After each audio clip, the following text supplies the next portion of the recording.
પ્રેરિતોના કૃત્ય એનો 20મો અધ્યાય. પ્રેરિતોના કૃત્ય અધ્યાય 20મો. હંગામો બંધ થયા પછી પાઉલે શિષ્યોને બોલાવીને તેઓને બોધ કર્યો અને તેમની વિદાયગીરી લઈને મકદુનિયા જવા માટે તે નીકળ્યો. તે પ્રાંતોમાં ફરીને લોકોને ઘણો બોધ આપ્યા પછી તે ગ્રીક દેશમાં આવ્યો. ત્યાં તે 3 મહિના રહ્યો.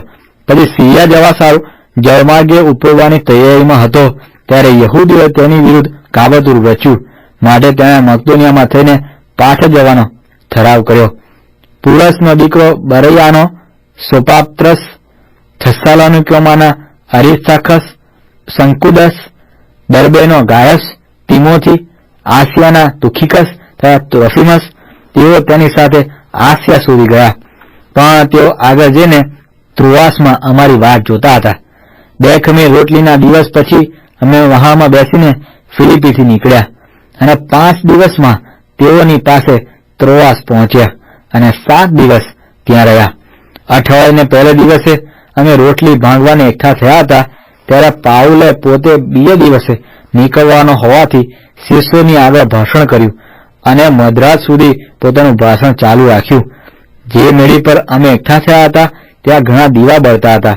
બારીમાં બેઠેલો યુતુખસ નામે એક જુવાન ભર ઊંઘમાં પડ્યો હતો અને પાઉલ ઘણી વાર સુધી ભાષણ કરતો હતો માટે ઊંઘમાં ઘેરાઈ ગયેલો હોવાથી તે જુવાન 3જા માળથી નીચે પડ્યો અને તેઓએ તેને મોયલો ઉપાડ્યો.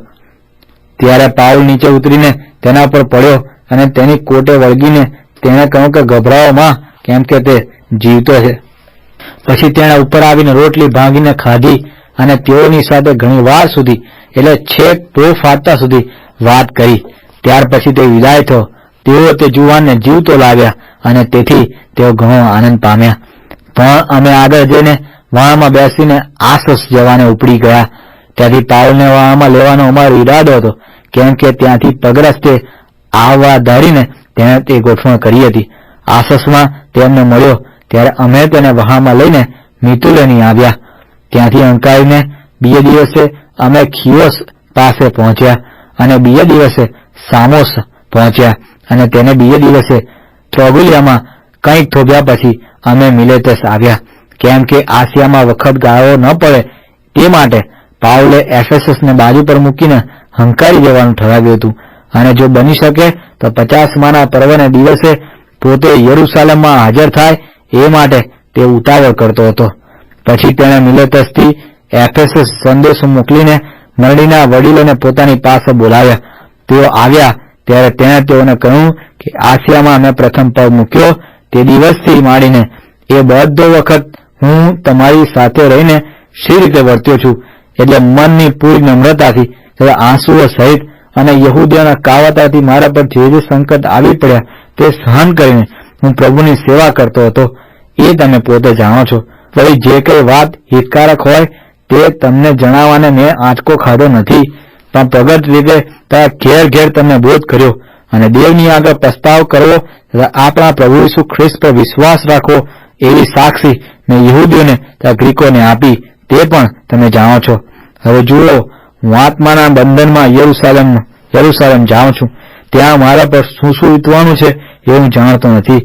માત્ર હું એટલું જ જાણું છું કે હરેક શહેરમાં પવિત્ર આત્મા મને એવી સાક્ષી આપે છે કે બંધનો તથા સંકટો તારી રાહ જુએ છે, પણ હું મારો જીવ વાલો ગણીને તેની કંઈ પણ દરકાર કરતો નથી. એ માટે કે મારી દોડ અને દેવની કૃપાની સુવાર્તાની સાક્ષી આપવાની જે સેવા પ્રભુ ઈસુ પાસેથી મને મળી છે તે હું પૂર્ણ કરું. હવે જુઓ, હું જાણું છું કે તમે સર્વ જીવોમાં હું દેવનું રાજ્ય કરતો ફર્યો છું, તેમાંના કોઈ પણ મારો મોં ફરી જોશે નહીં. તે માટે આજ હું તમને સાક્ષી આપું છું કે સર્વ માણસના લોહી વિશે હું નિર્દોષ છું, કેમ કે દેવનો પૂરો મનોરથ તમને જણાવવાને મેં આંચકો ખાધો નથી. તમે પોતાના સંબંધી તથા જે ટોળા ઉપર પવિત્ર આત્માએ તમને અધ્યક્ષ નિમ્યા છે તે સર્વ સંબંધી સાવધાન રહો કે દેવની જે મંડળી ત્યાં પોતાના લોહીથી ખરીદી તેનું તમે પાલન કરો. હું જાણું છું કે મારા ગયા પછી ટોળા પર દયા નહીં રાખે એવા ક્રૂર વરુઓ તમારામાં દાખલ થશે અને તમારા પોતાનામાંથી પણ કેટલાક માણસો ઉભા થશે અને શિષ્યોને પોતાની પાછળ ખેંચી લઈ જવા માટે અવળી વાતો બોલશે. માટે જાગતા રહો અને યાદ રાખો કે 3 વર્ષ સુધી રાત દિવસ આંસુઓ પાડીને દરેકને બોધ કરવાને હું ચૂક્યો નથી. હવે હું તમને દેવને તથા તેની કૃપાના વચનને સોંપું છું. તે તમારી આત્મિક ઉન્નતિ કરવાને તથા સર્વ પવિત્ર થયેલાઓમાં તમને વારસો આપવાને સમર્થ છે. મેં કોઈના રૂપાનો, સોનાનો કે વસ્ત્રનો લોભ કર્યો નથી. તમે પોતે જાણો છો કે મને તથા મારા સાથીઓને જે કંઈ જોઈતું હતું તે મેં આ હાથોથી પૂરું પાડ્યું છે. કેવી રીતે ઉદ્યોગ કરીને તમારે નબળાઓને સહાય કરવી જોઈએ તે મેં બધી વાતે તમને કરી બતાવ્યું છે. અને લેવા કરતાં આપવામાં વધારે ધન્યતા છે. એ પ્રભુ ઈસુનું વચન જે તેણે પોતે કહ્યું છે એ તમારે યાદ રાખવું જોઈએ. તે પ્રમાણે વાત કર્યા પછી તેણે ઘૂંટણ પડીને તેઓ સર્વની સાથે પ્રાર્થના કરી. તેઓ સગળા બહુ રડ્યા અને પાઉલની કોટે વળગીને તેઓએ તેને ચુંબન કર્યું. તમે મારું મોં ફરી જોનાર નથી એ વાત તેણે કહી હતી. તેથી તેઓ વધારે ઉદાસ થયા. પછી તેઓ તેને વહાણ સુધી વળાવવા ગયા.